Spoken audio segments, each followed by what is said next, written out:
మంత్రంతో సమన్వయం మనకి జరగదు లోపల. ఎందుకంటే మనకి సరిగ్గా అర్థం కాదు, అలా అర్థమయ్యేటట్టు చెప్పేవాళ్ళు లేరు. కాబట్టి ఏమైపోతుందంటే ఉట్టినే పాపం అలా అలా తిరుగుతుంటాడు, ఆయన భక్తి అయింది.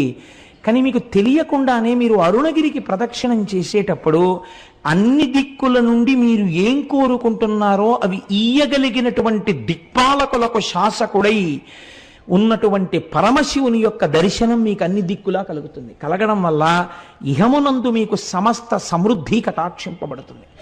కాబట్టి అరుణాచల లింగానికి, అరుణాచలేశ్వరుడికి ఆ కొండకి ప్రదక్షిణం చెయ్యడంలో అంత విశేషమైన ప్రాముఖ్యం.